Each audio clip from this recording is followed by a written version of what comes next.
everybody. Welcome back to my channel, and thank you for joining me for another true crime deep dive. Today, we're diving into part 2 of the Jason Corbett case.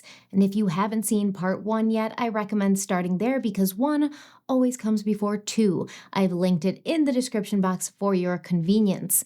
In part 1, we met Jason Corbett, a 39-year-old father of 2 from Limerick, Ireland. Jason was ambitious, generous, and devoted to his family. He found what he thought was a forever love with his first wife, Mags. But when she died unexpectedly at just 31 years old, Jason's world understandably fell apart. Suddenly, he was a widower, raising a newborn and a toddler on his own. In time, Jason hired an au pair from America named Molly Martins. And for a while, things seemed to be getting better for Jason and his children, Jack and Sarah.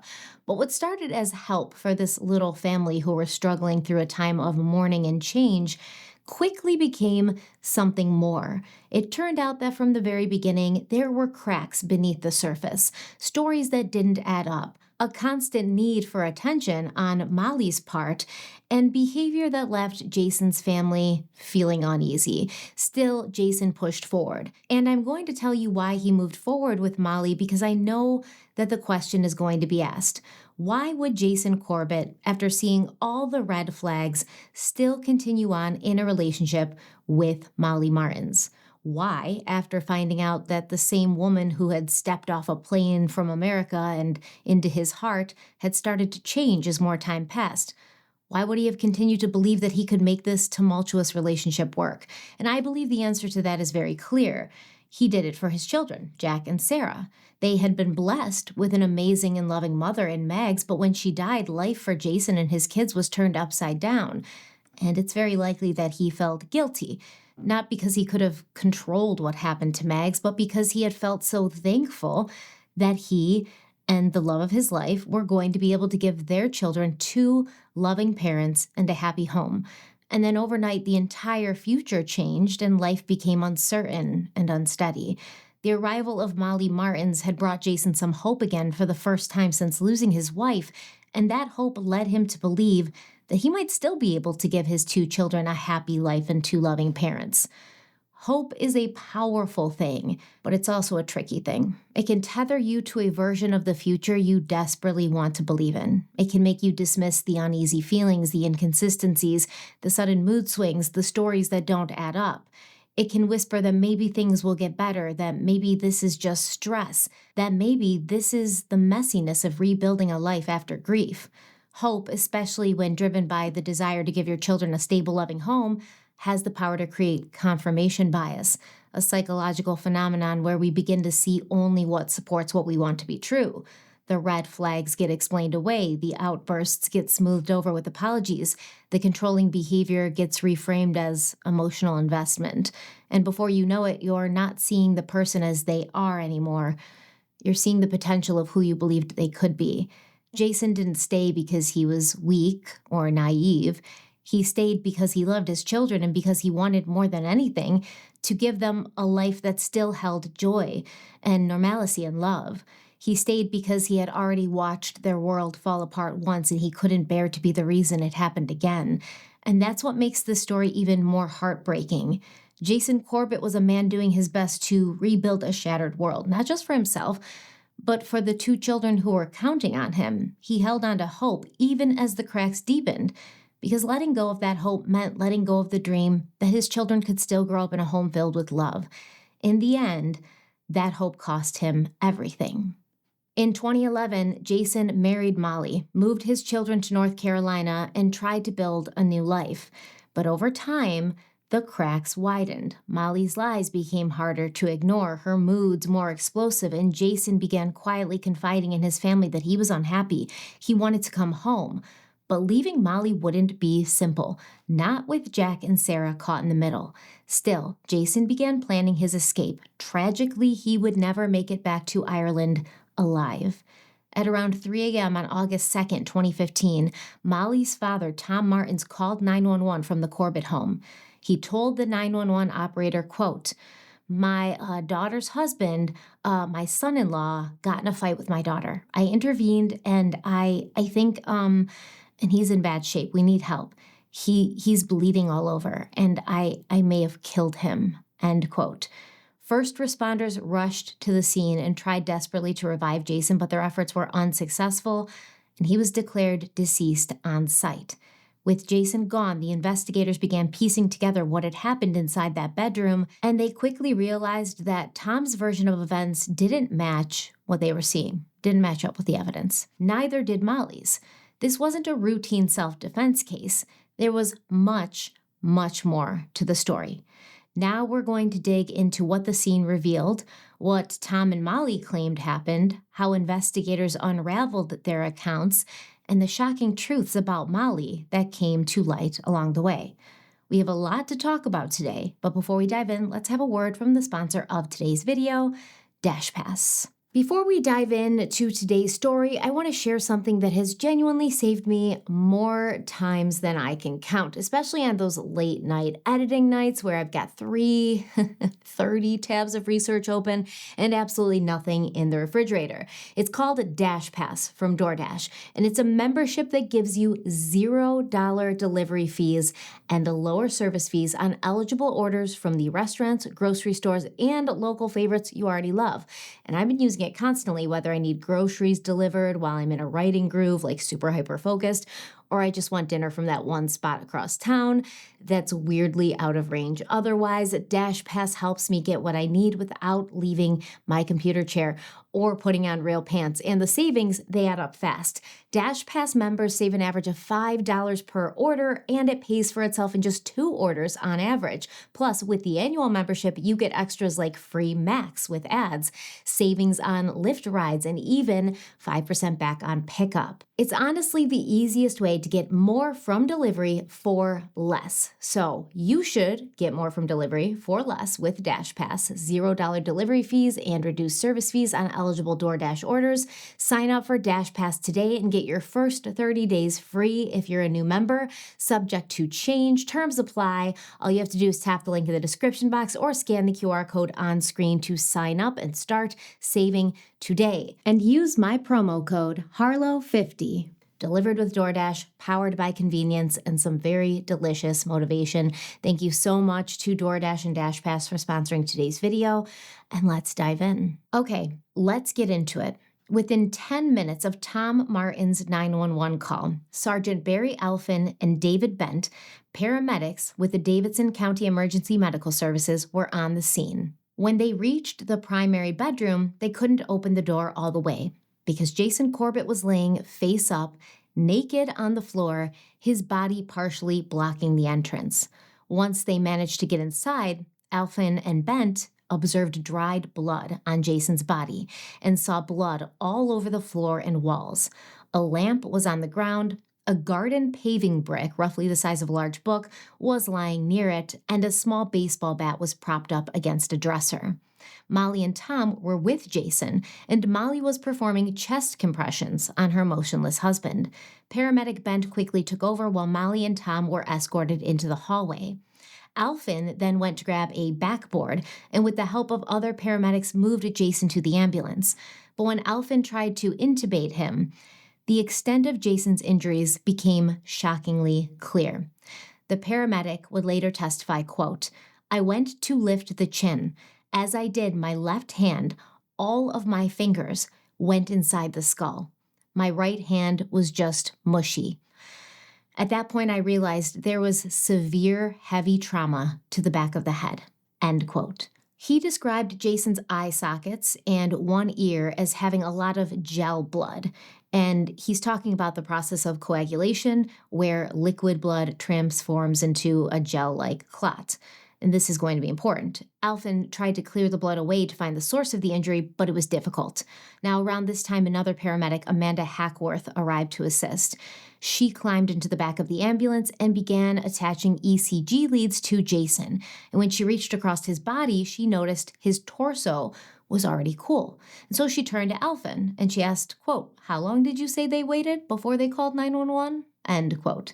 According to Hackworth, Alphen replied, quote, "They said they called as soon as he went down," end quote. And I don't know if I need to clarify the importance of this, but if Jason's blood was already coagulating and his body was already cool to the touch, it's highly unlikely that Molly and her father Tom called 911 as soon as Jason was struck by this paving brick and by this baseball bat. So at 3:24 a.m., Alphen determined that Jason's injuries were too severe and stopped life-saving efforts. Jason was officially declared deceased, and investigators were called to the scene. Corporal Clayton Stewart Dagenhart of the Davidson County Sheriff's Office was one of the first to arrive, and he later explained what he saw inside the Corbett home. Quote, "I noted that there was blood that appeared to be dried or drying on the wall. There were several pools of blood next to where the body had been. There was blood on the wall past where the body had been. I noted more blood that was going into the primary bathroom." End quote. Dagenhart also observed, quote, "a brick stone or paving stone and a baseball bat right next to a dresser that's just to the side of the primary bedroom area that leads out to the foyer." End quote. He also noticed heavy saturation of blood at the base of the bedroom door. Dagenhart said that when he stepped out of the room, Molly and Tom were standing in the hallway, and aside from blood on the top of Molly's head, nothing about either one of them stood out. Dagenhart asked them to exit the house while he and Corporal Rusty Ramsey retrieved the children, Jack and Sarah. Dagenhart testified that Sarah was, quote, "asleep in bed undisturbed and wasn't affected in any way." End quote. Ramsey recalled that Jack was also asleep when he knocked on his door. The officers carried the children downstairs and left them with Molly's mother, Sharon, who had been in the basement. They recalled that Sharon was calm as she asked if everything was okay. The children were left in her care as the investigation continued. Meanwhile, Deputy David Dillard, who had taped off the perimeter, was assigned to watch over Molly. He escorted her to his patrol car where she remained for about an hour, and in his report, he wrote that she was, quote, "very obviously in shock."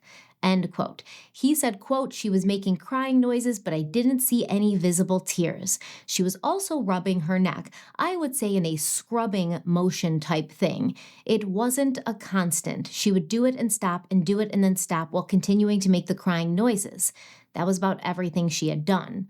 End quote. Molly also at that time refused any medical treatment. At around 4 a.m., Lieutenant Frank Young, a crime scene investigation supervisor, went to photograph Molly for any possible injuries. He later testified, quote, "as I was preparing to take the photographs, Molly continually tugged and pulled on her neck with her hand. I asked her to please stop doing that." End quote. So this is the second person who went to the scene and remembers Molly rubbing and brushing on and pulling on her neck. So after several requests, Molly stopped doing this. Young noted no injuries on Molly's body. And here it's important to pause and talk about strangulation injuries. According to the Training Institute on Strangulation Prevention, only about half of strangulation victims show visible injuries, and only around 15% of those injuries are captured in photographs. And this is why a lot of abusive people, they will use strangulation as a type of abuse because obviously that's a control factor.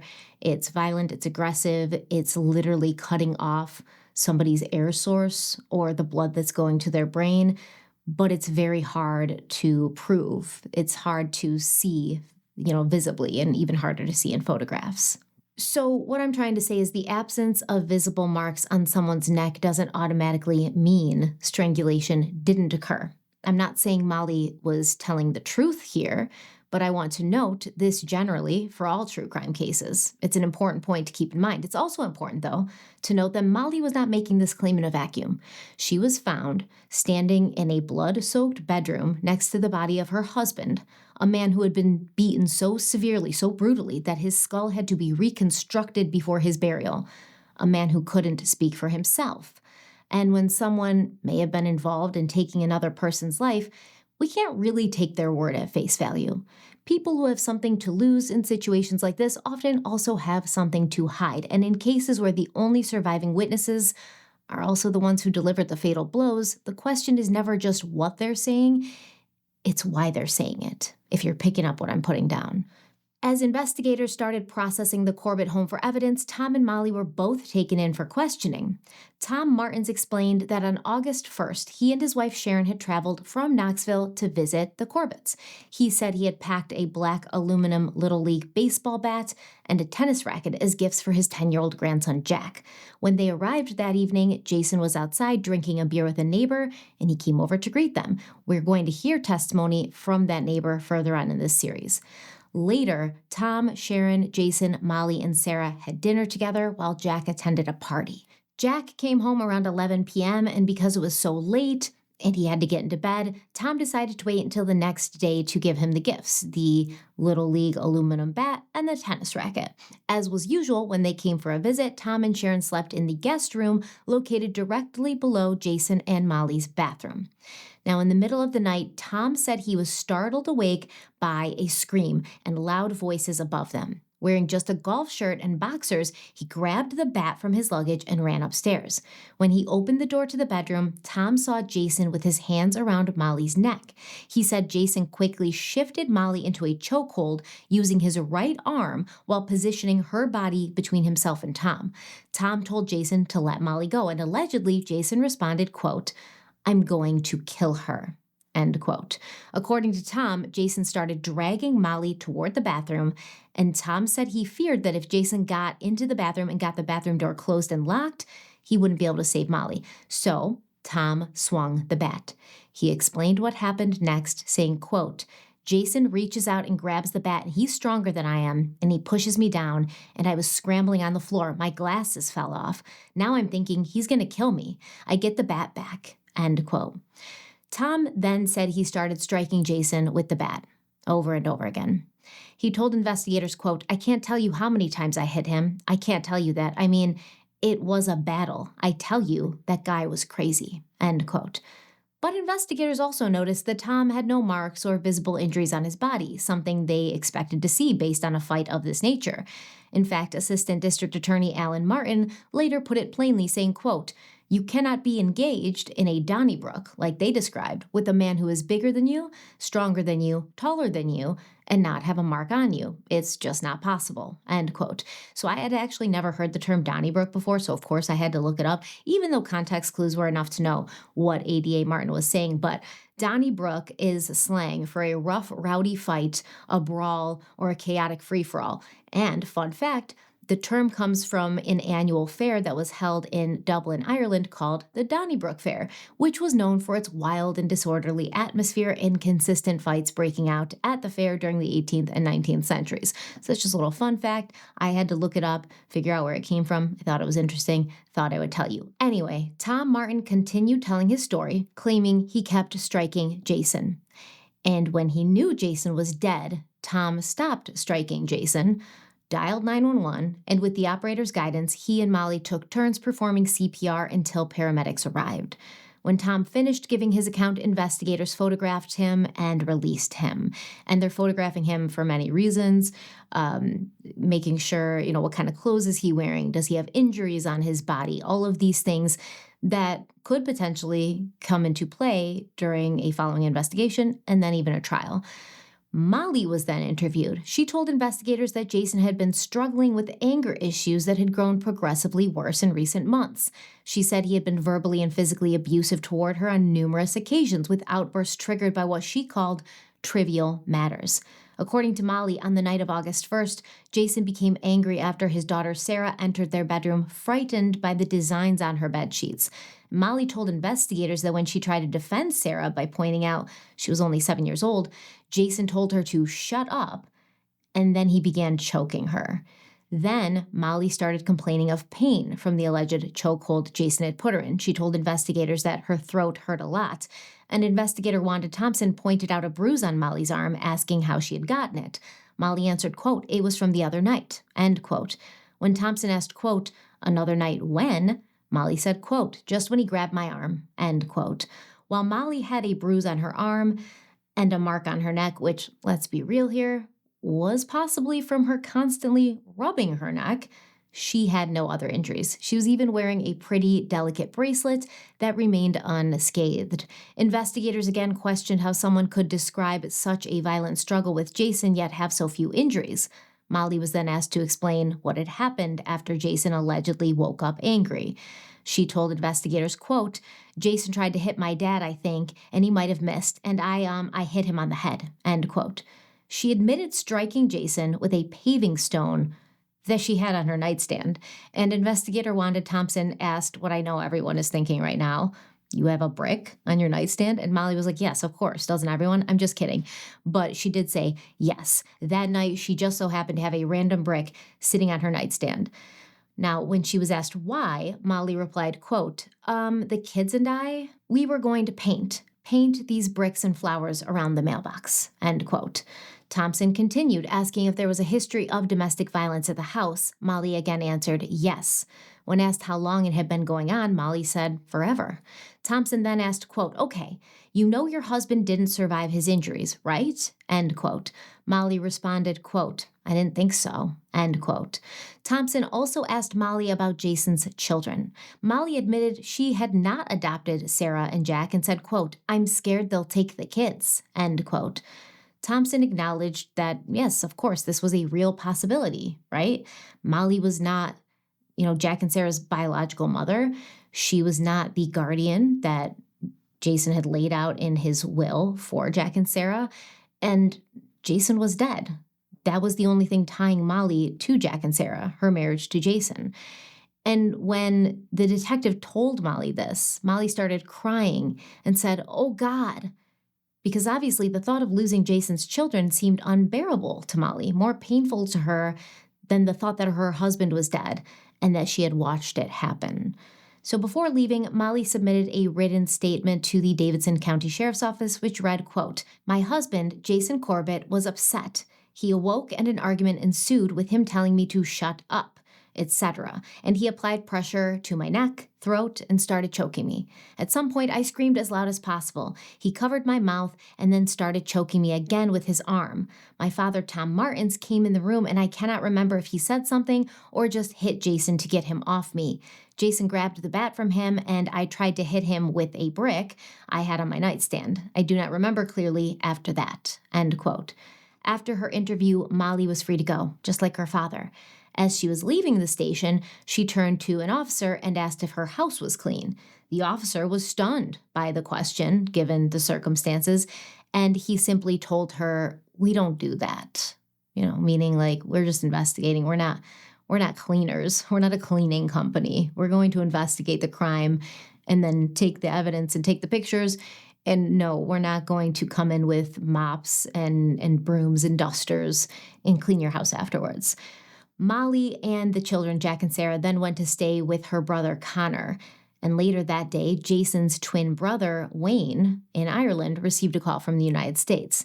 At first, he assumed it was Jason calling about their father's upcoming 80th birthday celebration, but it wasn't. Wayne recalled, quote, it was Sharon Martins, Molly's mother, on the line. She said that Jason and Molly had a fight. Molly pushed Jason. Jason fell and hit his head. She said Jason was dead. I was shocked. I asked her to put Molly on the phone. She said no and then hung up. The call lasted only around 10 to 15 seconds, end quote. And that was all that Wayne was told about his twin brother's death. And as we know, that wasn't the truth. Jason hadn't simply fallen. He'd been beaten to death with a baseball bat and a brick, wielded by his father-in-law and his wife. It wasn't an accident. He'd been attacked. But at the time, Jason's family had no idea. Wayne talked about what happened next, saying, quote, I went to my parents' house. Dad was upstairs and Mom was downstairs. I told them about the phone call and that Jason was dead. He had been killed in the States. It was the hardest thing I have ever had to do. I had only been with him 2 weeks before when I was in North Carolina on holidays. I was the last family member to see him. I rang my sister Marilyn, and then I rang Dave, who was on holidays in France with Tracy and their family. I asked him to walk away from Tracy because I wanted him to be able to prepare her for the news that Jason was dead, end quote.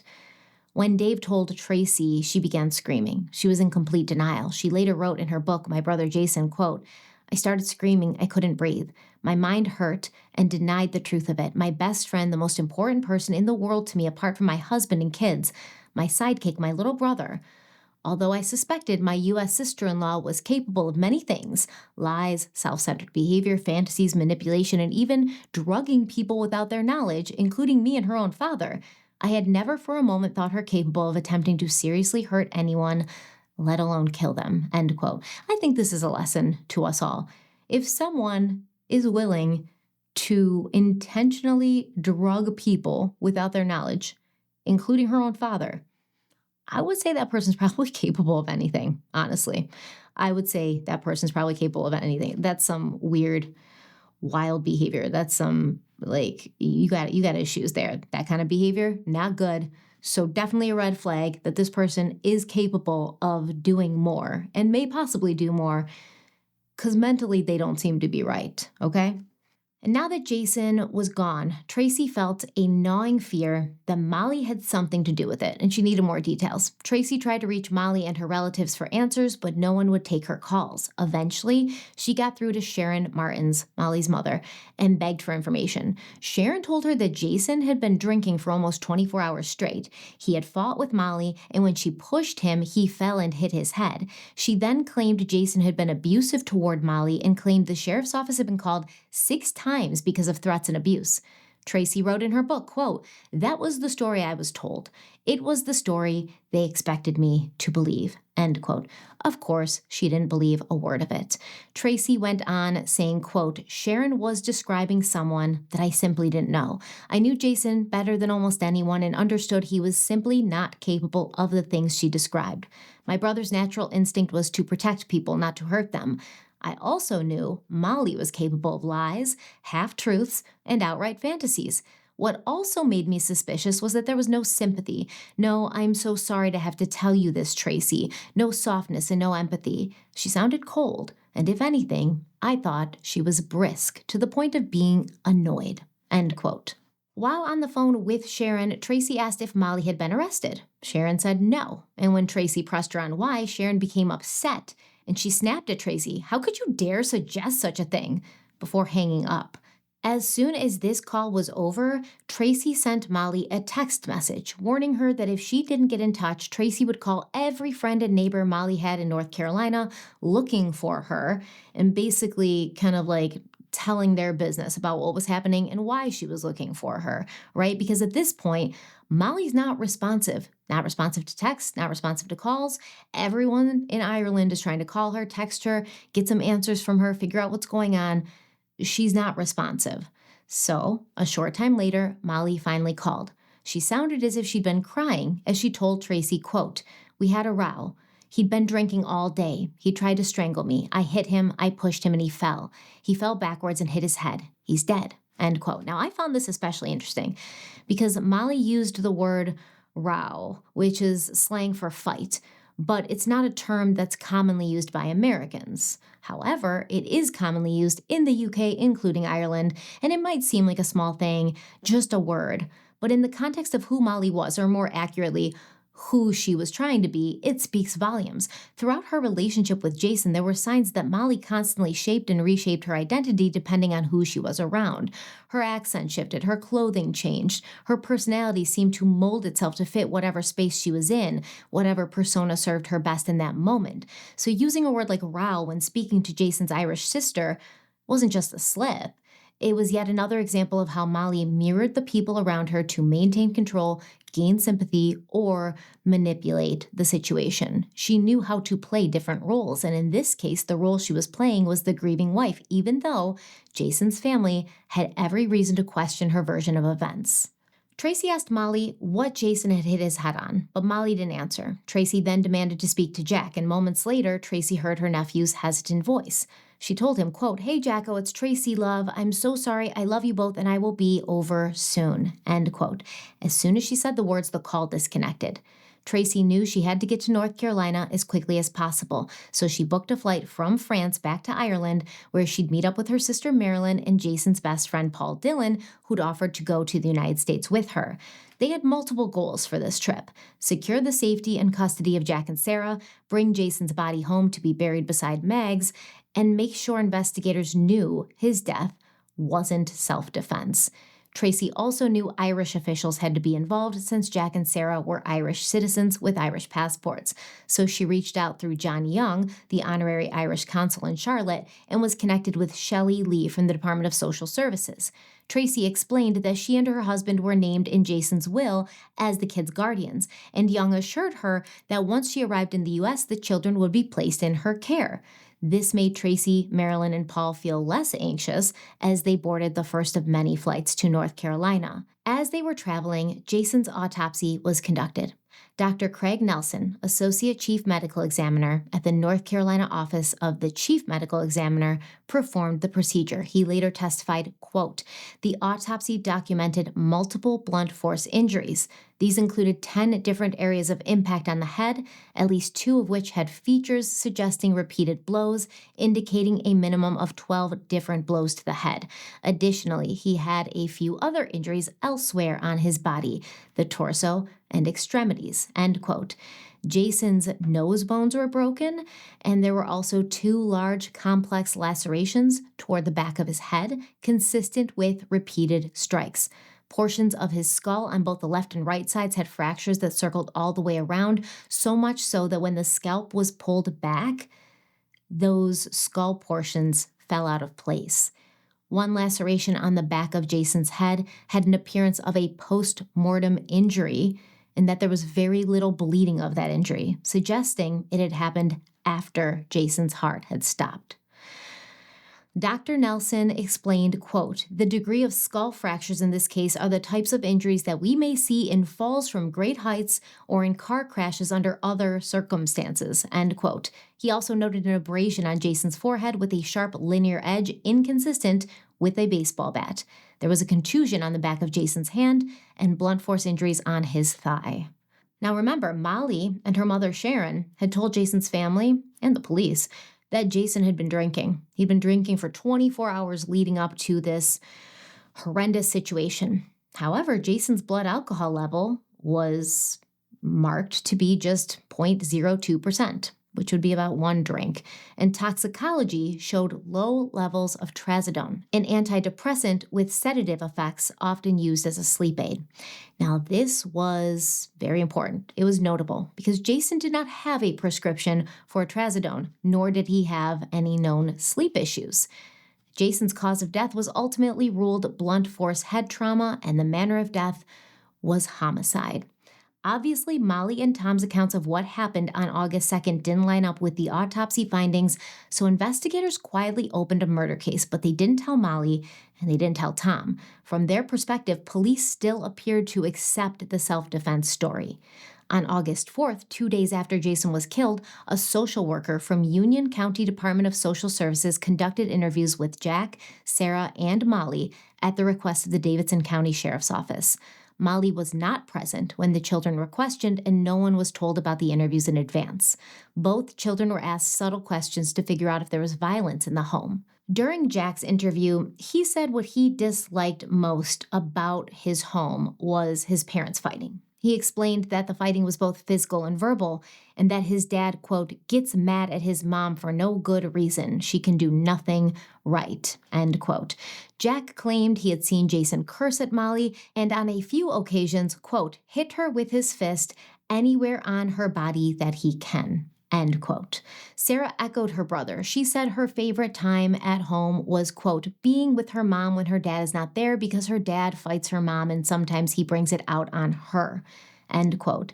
She told the social worker that Jason screamed, yelled, and was angry on a regular basis.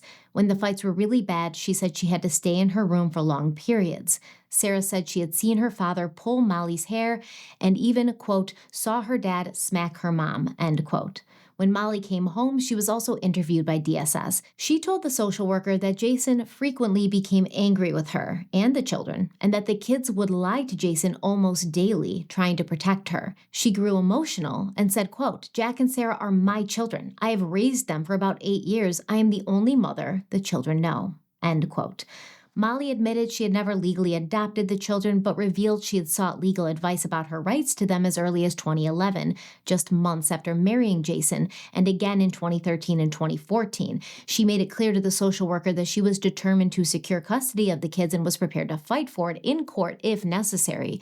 She explained that she was refusing contact with Jason's family based on her attorney's advice and claimed that Jason's sister Tracy planned to take the children back to Ireland. According to Molly, the kids were very upset when they heard this as they believed they'd never see their mother again. Molly told the social worker that Jack and Sarah had been through enough. That same day, August 4th, Molly went to Jason's workplace with family members to collect his belongings. The people at Jason's work were unaware of the circumstances of his death, so they handed the effects over in the lobby.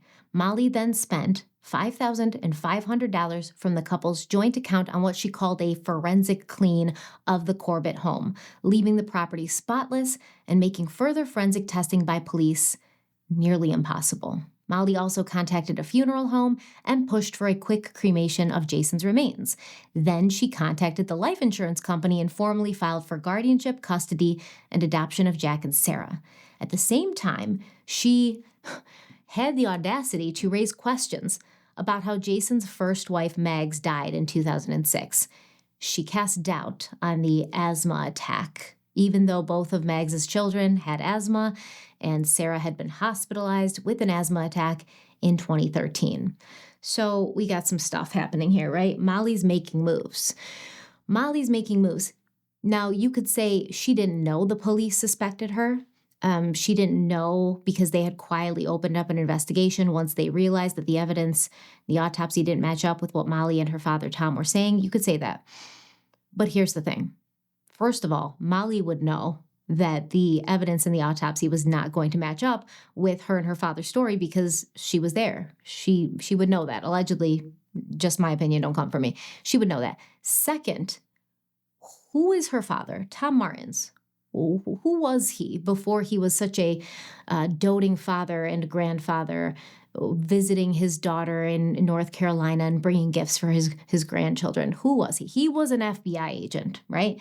So even if Molly and Tom didn't know, obviously, that they were being investigated, Tom definitely knew that the police were going to see the inconsistencies between their stories and the evidence, and they were going to investigate. And Tom would also know that they weren't going to make it obvious to the two people they were investigating.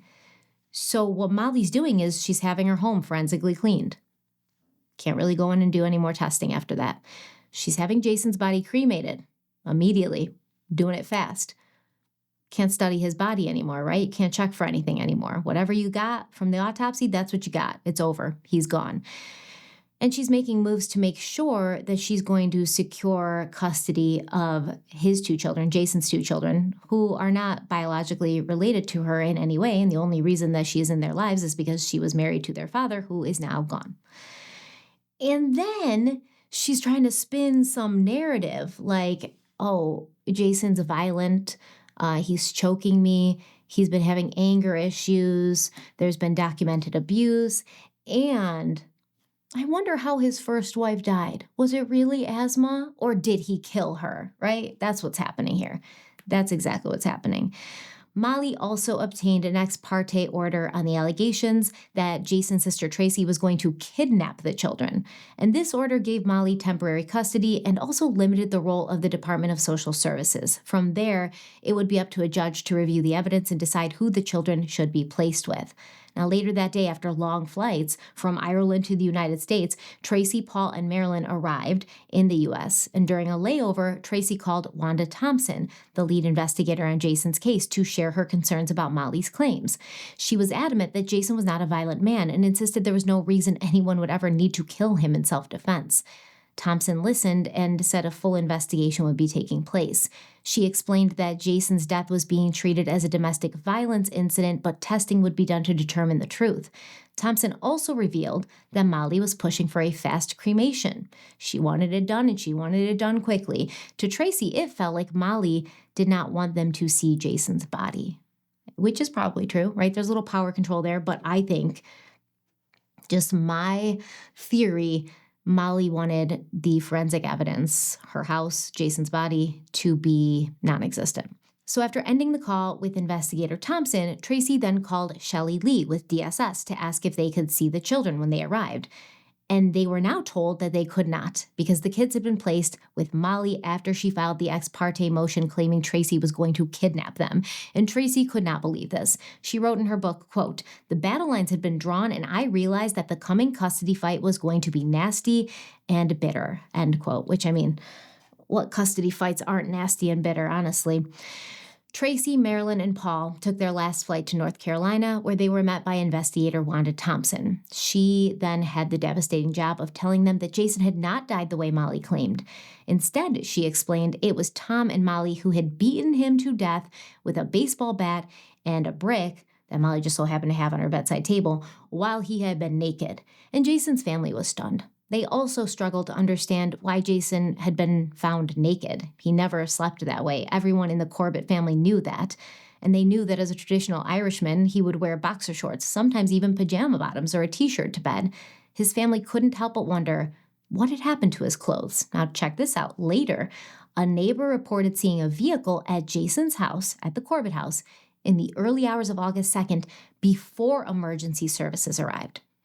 So this vehicle was never traced, but obviously, as logical, thinking human beings with brains, we can't help but question this. Whose car was it? Who was there? Why was anyone there at that time of night, on that specific night? Did someone show up and remove evidence, maybe? Did they show up and take Jason's clothes, maybe? If that's the case, what else did they take? And who was it? Who was it? After the meeting with the lead detective, Jason's sisters and Jason's best friend drove to Jason's house hoping to see Jack and Sarah, but the children weren't there.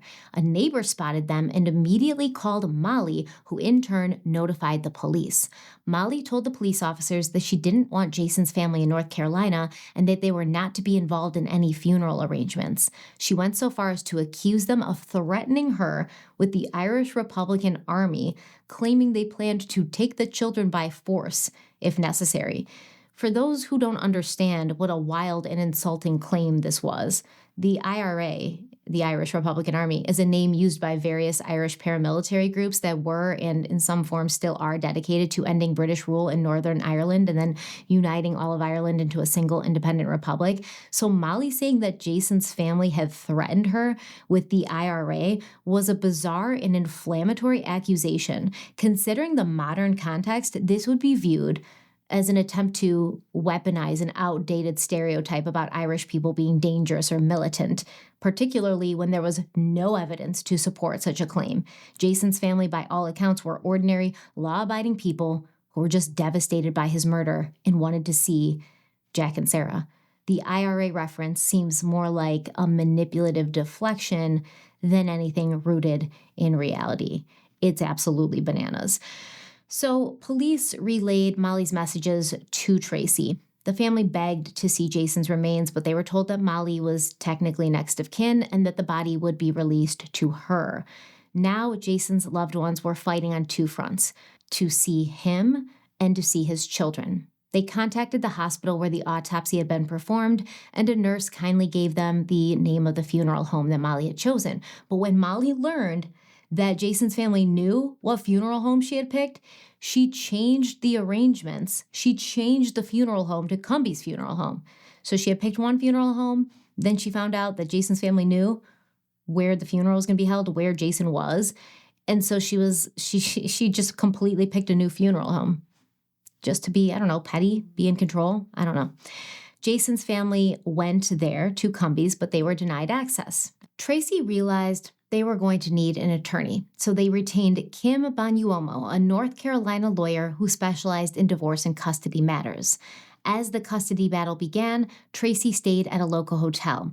It was expensive and exhausting, but back in Limerick, their community rallied, raising thousands of dollars to support them. As the investigation and custody battle got underway, Molly continued acting suspiciously. At one point, her attorney asked the court for permission to retrieve a few personal items from the Corbett home, Permission was granted, but Tracy later learned from a neighbor that 7 trucks arrived and emptied nearly the entire 4,000 square foot house. Furniture, clothing, and appliances were all taken, with only a few pieces that Jason had shipped from Ireland left behind. Once the court discovered what had happened, a judge immediately intervened, ordering that all belongings be recovered and placed in storage under court control until legal matters were resolved. Molly did follow the orders, and the belongings were secured, but when Jason's family went through his things, they noticed something strange. Jason's laptop and phone were missing. Even more unsettling, his car, his Honda Accord, had also disappeared from the house.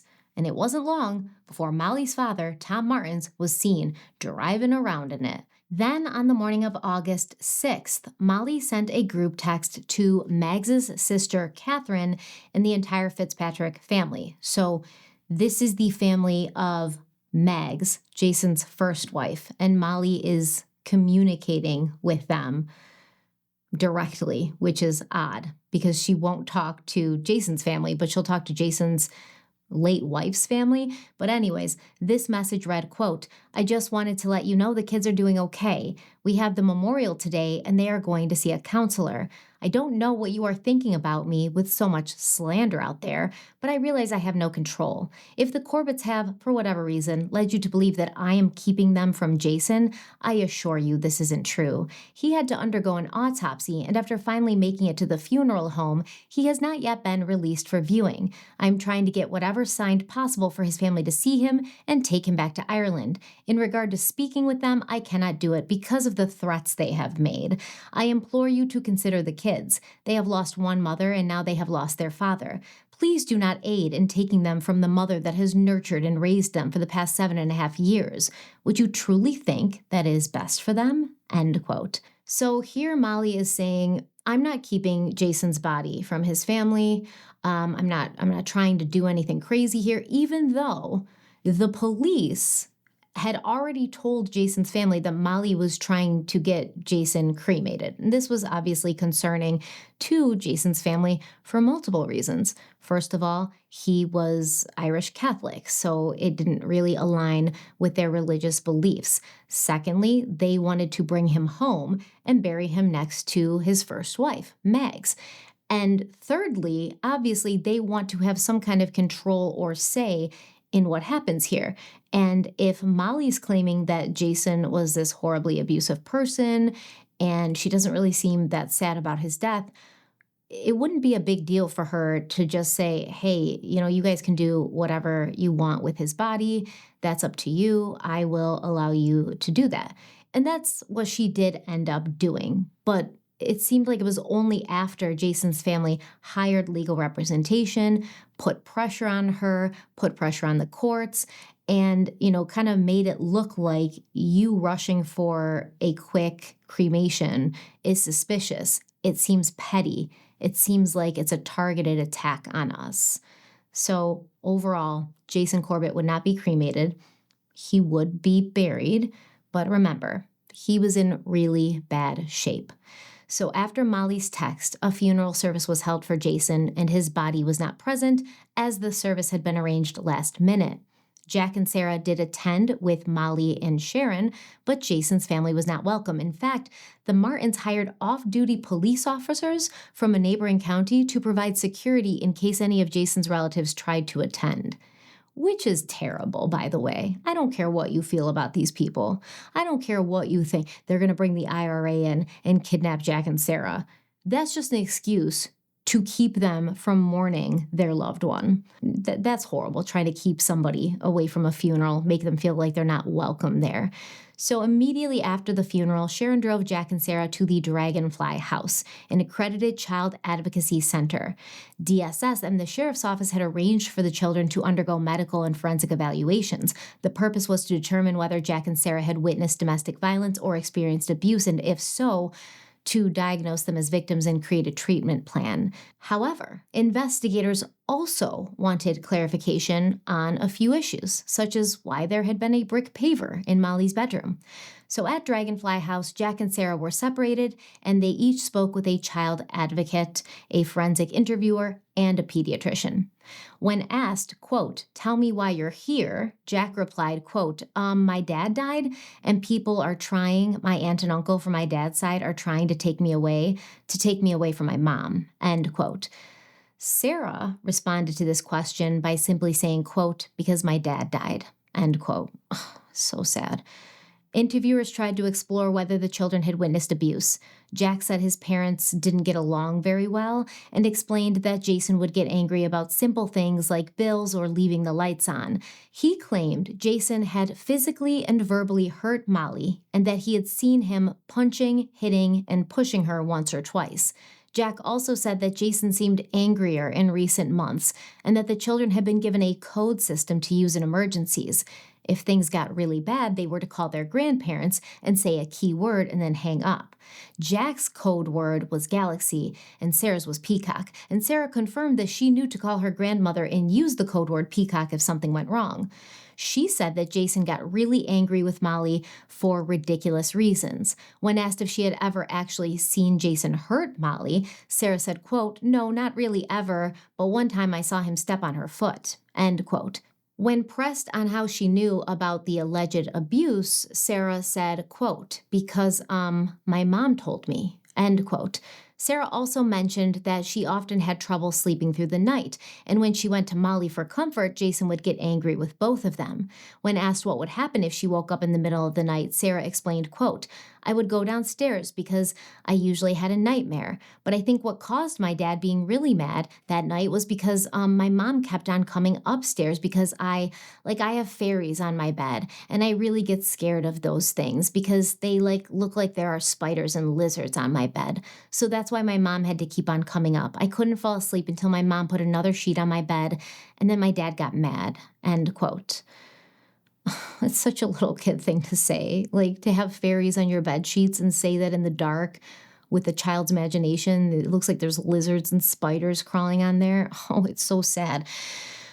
But when Sarah was asked how she knew what happened during the fatal altercation, she admitted, quote, "My grandma told me at first because she said that they were having a fight and then grandpa went upstairs," end quote. The interviewer pressed further, asking Sarah if at any time during the night she had woken up or heard anything going on. Sarah responded, quote, "No, I don't know what happened because I was just being a hard sleeper that night," end quote. Now, Jack gave his version of the night saying, quote, "Okay, well, my sister had a nightmare about insects crawling. She had fairy blankets and insects all over her bed. That was a nightmare, though, and my dad got very mad, and he was screaming at our mom, and my mom screamed, and my grandpa came up and started to hit him with a bat, and then my dad grabbed hold of the bat, held the bat, and hit my grandpa with the bat until my mom we were going to paint a brick that was in there, like a cinder block, and it hit his temple right here, and he died," end quote. When asked about the brick, Jack explained that it was in the bedroom because, quote, "We were going to paint it so it would look pretty, and that it was in my mom's room because it was raining earlier, and we were going to paint it. We didn't want it getting all wet, so we brought it inside, and my mom put it at her desk," end quote. Now, here's what I would like to point out. Jack and Sarah are asked about what happened that night, and Sarah pretty much says, "I had a nightmare. I woke up. My mom had to change my sheets. I couldn't go back to sleep until then." Jack explains that his sister had a nightmare, and then he explains in vivid detail the attack on Jason Corbett. So this is telling me, somebody who's listening, an unbiased observer, that Jack was told what happened that night because he was asleep when first responders got there, so he wasn't awake for the attack on his father. If he was, and if he'd seen it, I don't think he could go back to bed and go to sleep. So he was obviously asleep through that attack, but he's got all of these details about what happened during the attack. The bat, Jason grabbing the bat, Tom getting it back, Molly hitting Jason over the head with the paver.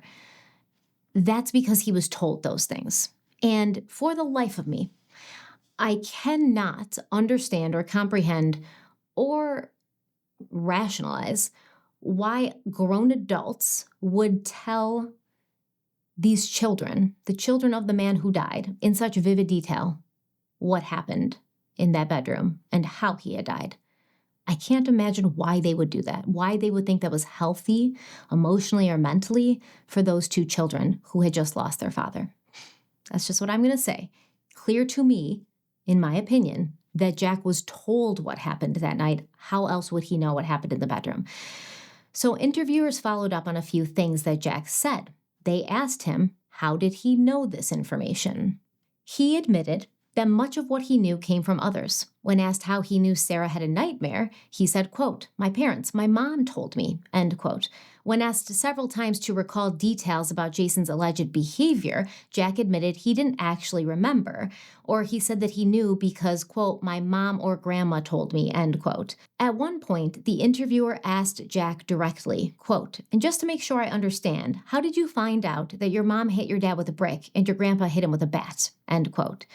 And Jack replied that Molly had told him. Jack also said he was angry and upset about what happened, and he asked, quote, how can people be so mean, end quote. When the interviewer asked what he meant by that, Jack clarified, saying, quote, how my dad could get so angry, how my grandpa could hit him with a bat and my mom hit him with a brick, end quote. So sad. See, he should not have known that. He didn't have to know the details. He didn't have to know how it went down. So sad. Both children said Molly and Sharon told them they might be taken away from Molly. Sarah said she had, quote, heard people talk about my aunt trying to come get us, trying to come get me and my brother, and that's why at the funeral I had to hold my mom's hand the whole time, end quote. The interviewer then repeated back to Sarah, you had to hold your mom's hand the whole time? And Sarah said, yes. Sarah added that her aunt, she's talking about Tracy, was, quote, real nice, but she gets emotional and she doesn't want me and Jack to have a bad life. She wants us to have the best life that she can make for us. But my mom wants the same, end quote. Oh, I feel so bad for these kids. Jack also said Tracy and Dave wanted custody of them. When asked how he knew that, he replied that Molly and Sharon had told them so. When asked what they said, Jack explained, quote, they said, Jack, at the service, they're going to try to take you away. They're trying to get you and Sarah and trying to get all of your dad's stuff and bring him back to Ireland for a funeral, end quote. So we're alarming the kids now. We're alarmists now. You're at your dad's funeral and you got to deal with that. And now you have to hold your mom's hand. You have to hold Molly's hand the entire time because these mean Irish people backed by the IRA are going to swoop in to the funeral, dropped from helicopters, paragliding in, and snatch you up and bring you back to Ireland. That's what these kids had to be afraid of while they're at their father's funeral, having to process and deal with that. Now, before finishing the interview, the social worker asked Sarah if anyone had told her what to say, and Sarah responded, quote, my mom just said, say the truth, you know? That's all she said, end quote. When Tracy later learned what the children had said in their interviews, she immediately believed they were being coached. And I agree. Maybe not coached very intensely, but subtly coached to the point where even the kids didn't realize they were being coached. They weren't told explicitly what to say. They weren't told explicitly what to do. They were given a version of the truth and then told to go in to the counselors and the interviewers and the therapists and tell the truth, but tell that truth because that was the truth that they were told because they weren't awake during this, so they wouldn't have remembered what happened. And also, children are very pliable. Their minds are very pliable. So you can make things seem bigger than they are, right? So, for instance, Sarah said, I once saw my dad step on my mom's foot, Molly's foot. I'm sure that was an accidental thing, but in the aftermath, probably planning and intending to turn the kids against their father in the case of a divorce where Molly knew there would be a custody battle, Molly probably posed it to Sarah in a different way. Like, did you see your dad step on my foot? He did it because he was angry at me. It really hurt. He did it because, I just can't do anything right. And I guarantee you that over the course of an extended period of time, Molly, knowing what was coming, not maybe necessarily knowing that Jason was going to end up dead, but knowing that Jason was talking to divorce attorneys, knowing that Jason was making plans to go back to Ireland, I think she sprinkled in little things subtly over time that were not true, that were, overreactions or exaggerations, but that became Jack and Sarah's truth. That became their memories. And obviously, I know this case I know what happens at the end. I know what Jack and Sarah have now said and have been saying for years, and it's not this. So I have the benefit of some other knowledge that you guys don't know yet to sort of support my conclusion and my supposition. After their interviews, Jack and Sarah received physical exams by Dr. Amy Suttle, the pediatrician at Dragonfly House. Based on her findings, Dr. Suttle diagnosed both children's as victims of child abuse based on exposure to domestic violence, and she recommended therapy. The children soon began receiving mental health services as the custody battle between Molly and Tracy continued. And the battle was brutal, just as Tracy thought it would be. Like we talked about, Jason had clearly named Tracy and her husband Dave as the guardians for Jack and Sarah if anything had ever happened to him, but Molly argued that she deserved custody. Her attorney, David Friedman, said, quote, "She stayed at home. She was like the parent representative for Sarah's class. She was very active in the school. She was their full-time mother. She was the swim coach as well, and she was coaching them in swimming. She was the one that was with them. The people in the community where she lived were quite surprised to find out that she was not their biological mother," end quote. Why would they have to be surprised by that? Why would they have to know that? Like the people in the community were surprised she wasn't their biological mother. Like that's none of their business. All the people in the community need to know is that, Jack and Sarah have two parental figures at home, and Molly is their mother in all intents and purposes. She's Jason's wife, and she's a good mother. That's all they need to know. Why would the community be like, we were shocked that this wasn't their biological mother? We were shocked. What would it matter? Now, Molly's lawyer Friedman admitted there were problems in the marriage, but said, quote, "Jason was the one who chose Molly to be the mother for the children. He was the one who entrusted her with the children. He was the one who married her. She was the one who was around the children 24 hours a day. He clearly thought she was a very good mother," end quote. I mean, she's not around them 24 hours a day. They have to go to school at some point, right? Now, Friedman couldn't say why Jason did not consent to Molly adopting the children, although he did speculate that it was one way of keeping her from leaving as she was attached to the children, which it doesn't make any sense, by the way, because Jason would be entrusting custody of the children to Molly in the event that something happened to him, like he died. Why would he care if Molly left? If he died, he didn't want to let Molly legally adopt the children because, yes, then if he decided to divorce her or she decided to divorce him, she could go to court and, legally argue that she was entitled to visitation or partial custody. But he would be naming somebody in his will who would take care of the children after his death. And if he thought that Molly was the person that he would entrust with Jack and Sarah, if he thought that Molly was this amazing mother, why wouldn't he have done that? Why wouldn't he have done that? The lawyer can't answer it. Nobody can. A preliminary custody hearing was set for August 14th. In the meantime, Tracy was still fighting with the Martins over Jason's remains. Finally, an agreement was made. Jason's family could bring him back to Ireland for burial, but only if Tracy signed paperwork agreeing to cover all the funeral expenses in both the U.S. and Ireland. She agreed, and finally, Jason's family was able to see his remains. But he didn't look the same. His face had been so badly damaged that it required careful reconstruction with cosmetics and fillers used to mask the extent of his injuries. On August 11th, Jason's body was repatriated to Ireland, an incredibly difficult and costly process. But despite the challenges, everyone was grateful he was finally home. Still, Jason's parents, Rita and John, and his siblings refused to lay him to rest until Jack and Sarah could return as well. At this point, Tracy shifted her focus entirely to the custody battle. On August 14th, the custody hearing began and Tracy spent hours on the stand. She testified that Molly lied constantly about everything from her mental health history to small stories like going skydiving, and reminded the court that Jason had named her and David as the children's guardians, not Molly. She explained that Jason had refused to let Molly adopt the kids and was careful to keep all important documents out of her reach. Tracy also told the court that Jason had been quietly planning his escape back to Ireland, but he never had the chance before he was killed. Molly told the court the children should stay with her in North Carolina. She said, quote, "I am his mother. I have been Jack's mother for 8 years. I have raised and nurtured and taught him. I think it would be extremely detrimental for him to lose his mother. I'm also the only mother Sarah has ever known. I have raised and taken care of her since she was a baby, and I'm her mother, end quote. Molly also downplayed her mental health history, claiming she had been misdiagnosed with bipolar disorder at 15. She said, quote, the last time I saw someone for bipolar depression was around age 17. Probably the last time I saw someone for depression was 8 or 9 years ago, which would have been 2006 or 2007. I feel I probably wasn't bipolar. I was given antidepressants and they reacted physiologically with my body, so later on the diagnosis was changed to depression. End quote. She also denied ever having lithium in the home, despite Tracy having seen it in the bathroom. And Molly said she hadn't been prescribed anything for depression in over 8 years. She made no mention of her psychiatric stay in Atlanta just months before traveling to Ireland. However, she did admit to lying about knowing Mags before meeting Jason. Which, is that not enough? That's crazy. That's weird to lie about, man. That is so weird to lie about.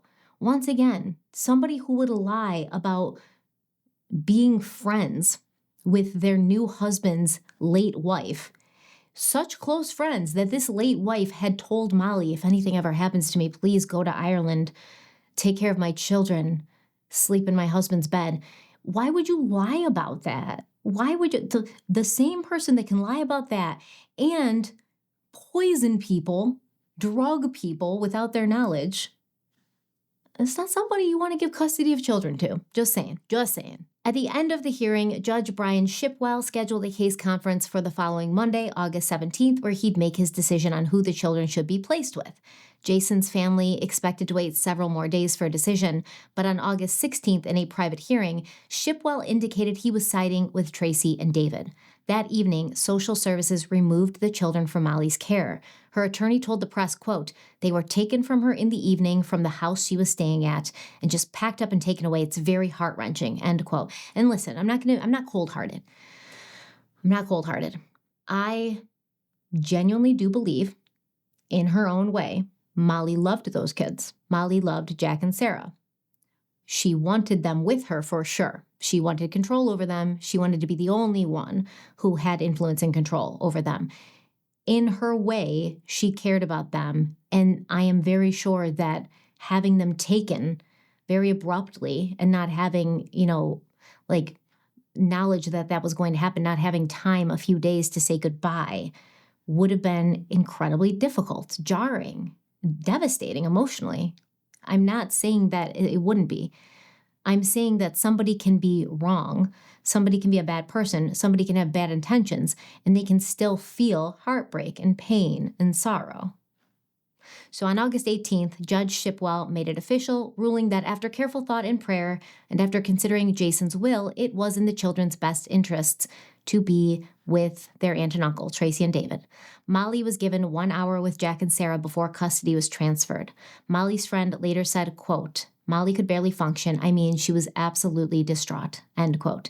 But Tracy didn't care. She believed Molly had no right to the children, especially given that in Tracy's mind, Molly had murdered their father.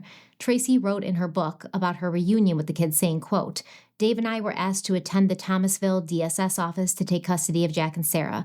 I was terrified of how the children would be given all that they had gone through since August 2nd. I walked through the door of the office, and my heart was breaking as I looked at their innocent little faces as they waited there playing with their toys. I quietly walked over and knelt down with Dave by my side, and all we could do was hug them. That hug seemed to last an eternity. I simply cannot put into words how good it felt to have them back in our arms, end quote. Obviously, Molly appealed Judge Shipwell's decision, and on August 20th, another court heard her claim for custody. Once again, she lost. That same evening, Tracy and David boarded a plane with the children and flew home to Ireland. A wave of relief washed over them as they knew the children were safe and that they could lay Jason to rest. On August 25th, thousands attended Jason's funeral in Limerick. Tracy wrote the eulogy, but it was delivered by her husband, Dave, because she couldn't do it. Kind of in the same way that Jason himself could not give the eulogy at his wife Mags's funeral because of how emotional he was feeling and how hurt he was. And Dave had to do it then too. Dave stepped in again here at Jason's funeral and gave Tracy's eulogy, saying, quote, I hope that Jason will continue to live on within our hearts and minds where our memories will always stay protected. Jason had a wonderful life and was at his happiest when he met and married Mags and had their 2 beautiful children together. For a time, he was as happy as any man can be. After Mags died, he lived his life with dignity, but was a lost soul, and the light and spark was never fully replaced. If Jason couldn't be here, I know that in my heart, he wanted to be with Mags. Right up until he went to America, he would spend every single day at her grave. She was his world, and he felt blessed to have had that kind of love in his life." End quote. Tracy ended the eulogy with Jason's favorite saying, "How lucky am I to have had something that makes saying goodbye so hard." Jason was buried beside Mags. His family found comfort in knowing he was reunited with the love of his life. Following Jason's funeral, Jack and Sarah began adjusting to their new home with Tracy and Dave. They started intensive therapy, and with the support of family, they settled in well. Mags' sister Catherine said it was wonderful to have the children back. She said Sarah, quote, "doesn't stop talking," which is very like Mags, end quote. And she also said that Jack looked very much like his mother, Mags. Catherine also said, quote, "They'll always ask questions about her and look at videos. Jack always goes outside at night, and there is a special star in the sky, and he says that's his mammy," end quote. But even as the children began to heal, the custody battle was far from over because Molly was continuing to fight, filing yet another appeal. Her attorney said that Molly, quote, "will do everything appropriately she can to be reunited with her children," end quote. Jason's brother John called her efforts cruel, saying Molly had inflicted an unforgivable level of pain on their family by trying to take custody. He said, quote, "She could have avoided all of this by just humanely handing these children back to their rightful family," end quote. When Molly ultimately failed in court again, the Martins started looking for other ways to reach the children. They tried to hire a plane to fly a banner over the kids' school in Limerick and attempted to buy a half-page ad in the local paper.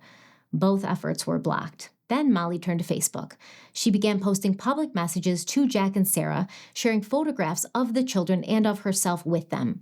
She signed off most of the posts as Mom and often included a phone number or email address, hoping someone in Limerick would pass them on to the children. One post showed Sarah in a white coat, and Molly wrote, quote, "You loved this day, honey bun. You loved that white princess coat, the flower petals, the puppies, the limo, the dancing," end quote. In another, directed at Jack, who she called Jacko, she recalled him ordering snails in a restaurant and attending a show afterwards. She wrote, quote, "I hope both of you are being nice to one another and that you know how much you are loved and missed. Wishing I could say I love you, Mom," end quote. In another post, Molly said, quote, "I will never stop loving you. I am sorry that we do not share our genetics. We shared our lives, and I was the person chosen to be your mom. I was the person you called mom for 8 years. You will always be my children. You are my heart and soul," end quote.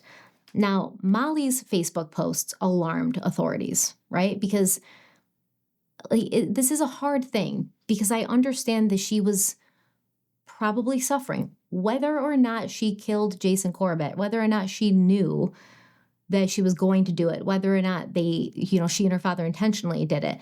Once again, that does not eliminate the fact that she, in her own way, cared about those kids and was really feeling like a loss, a hole in her life when they were gone. And I feel terrible. I feel really bad about it. I can't imagine what it would be like to raise 2 kids for 8 years and then not be able to see them. But you have to at some point accept reality. You have to at some point accept, yes, I raised them, but they're not my kids. They're not my biological kids. My husband didn't feel comfortable allowing me to adopt them or putting me in his will as the person who would take care of them afterwards. There's nothing I can do. So the flying a banner over their school, trying to take out ads in the paper, writing long, posts on Facebook, hoping the kids might see them, it shows somebody who is not willing to take no for an answer.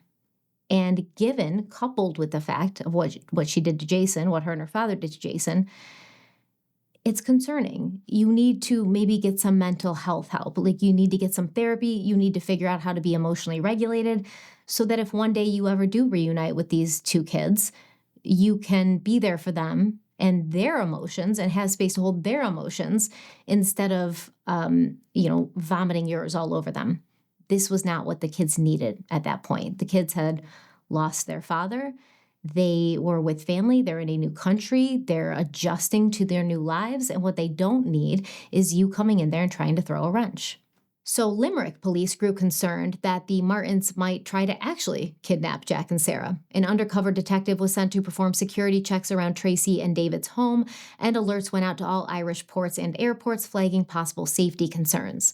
At this point, Molly and Tom seemed to believe that they had gotten away with Jason's death.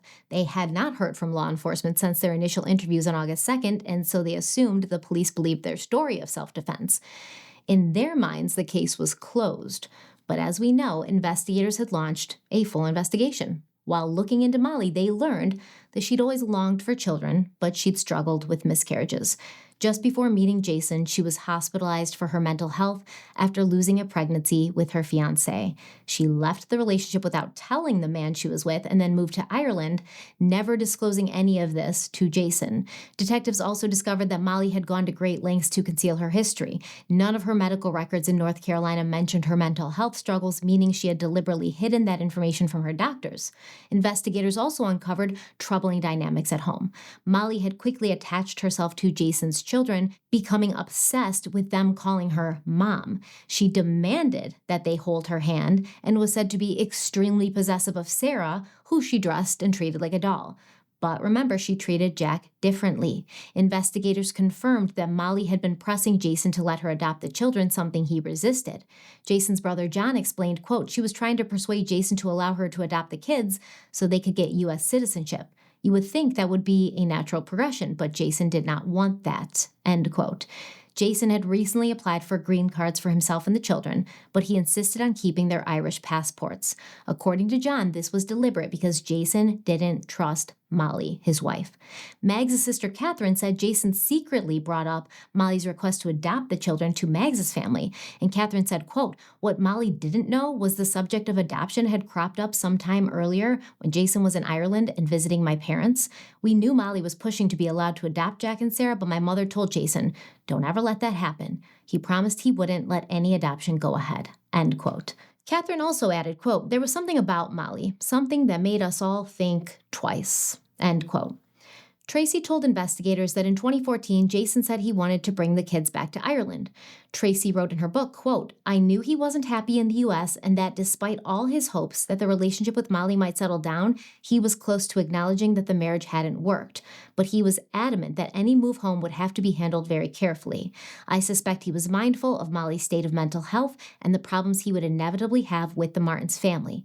As you read this, you're probably wondering why he didn't just flee with the children in 2013 or 2014.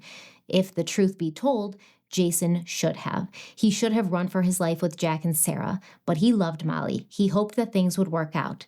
And most crucially of all, he didn't know the full facts. He only had one piece of a very complex jigsaw. None of us, including Jason, knew the full, terrible facts about Molly's behavior, end quote. Tracy said Jason began preparing an escape plan in December of 2014. He told Tracy about a business venture with Lynn, who, remember, Lynn was his friend from Ireland who had opened a daycare with his late wife, Mags. And Jason said that the plan was to buy the daycare premises in Limerick. It was a sound investment, and just as important, it would give him income if he moved back to Ireland without a job secured. But Jason was killed before the deal was finalized. In July of 2015, Jason started talking about returning to Ireland. He even researched flights on Expedia the day before his death, leaving himself a reminder to complete the booking. He also told his twin brother he'd see him in August. Jason never did get a chance to book the flights. Investigators spoke to neighbors and friends who said Molly claimed Jason was a drunk, that he neglected the kids, that he was violent towards her, even claiming he had been abusive since his teenage years. At one point, she even claimed Jason had been an MMA fighter. Now, Tracy said that Jason loved sports. He's a guy, he loves sports, but his interests were golf, football, rugby, not MMA. Meanwhile, Molly was telling Jason something different, that they should leave Panther Creek Court because nobody liked her and everyone was talking behind her back. Now she's paranoid as well because the neighbors told investigators that they didn't know what to believe. Molly was known to exaggerate, and they hadn't seen any red flags with Jason. They had seen red flags with Molly, though, the last one being on July 31st, 2015, 2 days before Jason's death. That day, Jason and Molly attended a neighborhood party. While there, Molly openly mocked Jason's weight in front of their friends. She called him a fat ass, and she said he must have taken all the nutrition from his twin brother. Jason left the party early, seeming down, not like himself. He walked home alone. As far as investigators could tell, the only person who was claiming Jason was abusive was Molly, her parents, and the kids who had possibly been coached. To counter Molly's narrative of abuse, investigators asked Jason's family to gather statements from anyone they could think of who could provide insight into who Jason was. And many people wrote statements all describing Jason as kind, loyal, and supportive. No one believed he was abusive. As detectives continued piecing the case together in North Carolina, Jason's children were in therapy back in Ireland. Before long, both Jack and Sarah recanted the statements they had made to DSS, the ones claiming their father had been abusive. What they revealed instead would blow the case wide open and leave lasting effects that are still felt today. And we're going to pick up with that in part 3. And remember, law enforcement is investigating Molly and her father, Tom, and they're going to be arrested. They're going to be arrested soon. I'm just going to give you a little spoiler alert. They're going to be arrested soon. There's going to be a trial. We're going to find out a lot of stuff, okay? And it's pretty upsetting. It's pretty hard to believe. I think about Jack and Sarah. I think about everything they went through, everything they lost, how they started life in this perfect place that I think all of us wish we could start life in, and all of us wish we could, give our children a happy home, 2 parents who loved each other. They started that way, and then they lost their mother, and then they had some crazy lady come into their life and become obsessed with them, and then they lost their father because of that crazy lady.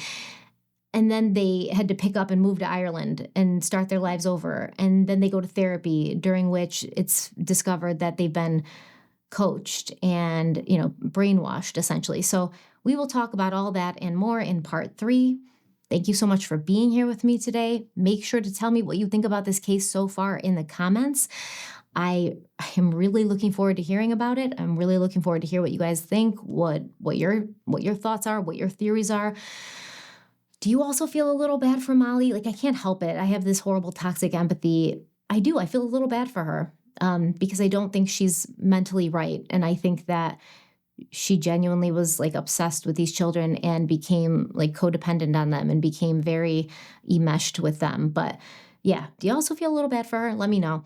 But with all that being said, don't forget to like the video if you liked it, share it if you think it's worth sharing, subscribe if you haven't already. And until next time, stay kind, stay beautiful, stay safe. I love you so much, and I'll see you very soon. Bye.